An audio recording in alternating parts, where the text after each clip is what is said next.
আসসালামু আলাইকুম। Welcome to Rokeya's recipe. আজ আমি আপনাদের নিকট আবার উপস্থিত হলাম রসুনের আচার তৈরির রেসিপি নিয়ে।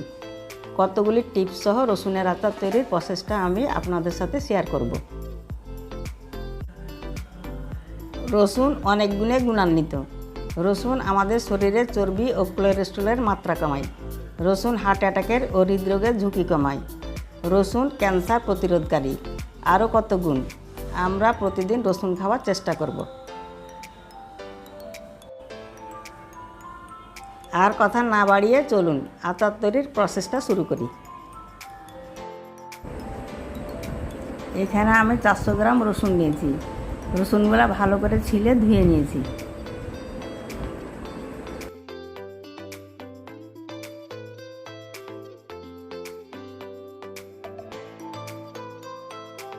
চুলায় একটা কড়াই বসালাম।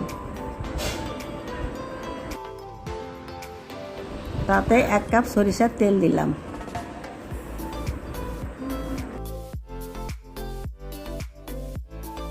তেল একটু গরম হলে কয়েকটা লাল শুকনা মরিচ দিলাম আচারের সৌন্দর্য বাড়ানোর জন্য। মরিচ অল্প নেড়েচেড়ে কিছুটা পাঁচফোড়ন দিলাম ঘ্রাণের জন্য।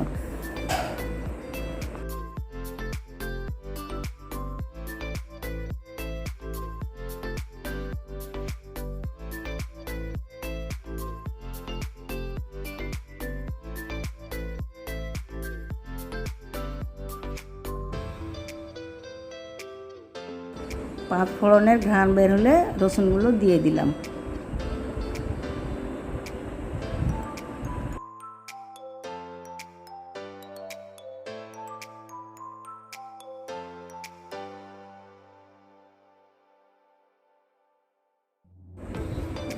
ছয় 7 মিনিট এভাবে কয়েকবার নাড়ব যেন রসুনে পোড়ার দাগ না লাগে।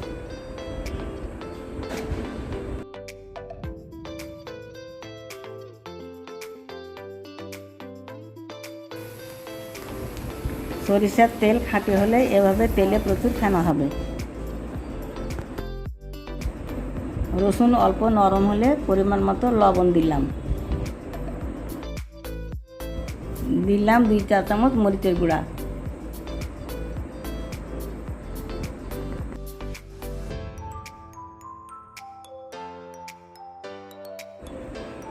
দুই চা চামচ রসুন বাটা।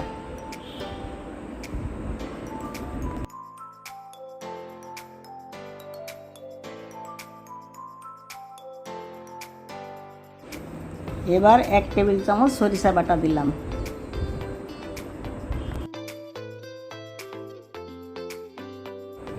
মশলাগুলো রসুনের সাথে ভালোভাবে কষাবো।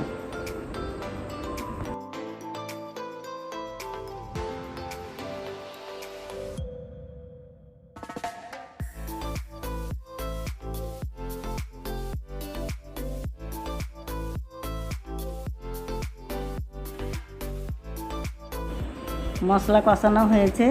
এবার প্রায় 150 গ্রাম পরিমাণ গুড় দিলাম।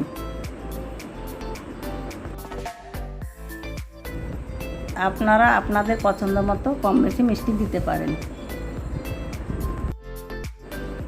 আমি চিনি দিইনি কারণ ডায়াবেটিস রোগীরা এই আচারটা খেতে পারবেন না।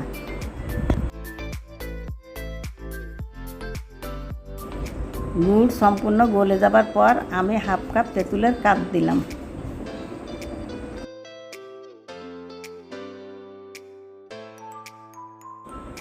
তেঁতুলেরও অনেক গুণ, আবার আচারেরও টেস্ট বাড়ায়।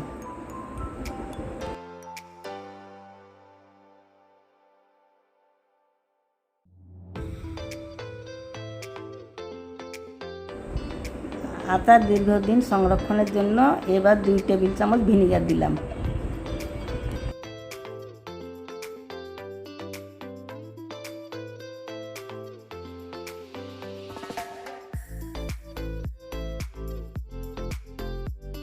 তেঁতুলের পানিটা শুকিয়ে এসেছে। এখন টেস্ট করে দেখব টক ঝাল মিষ্টি সব কিছু ঠিকঠাক মতো হয়েছে কিনা। সব কিছু ঠিকঠাক, রসুনও সিদ্ধ হয়েছে। এই অবস্থায় আমি আটাটা চুলা থেকে নামিয়ে নিলাম। ব্যাস রেডি হয়ে গেলে আমার মজাদার রসুনের আচার। আমার রেসিপি অনুযায়ী আপনারা রসুনের আচার বানিয়ে দেখুন কতটা টেস্ট হয়েছে। আমার ভিডিওটি ভালো লেগে থাকলে বেশি বেশি শেয়ার, লাইক ও সাবস্ক্রাইব করুন।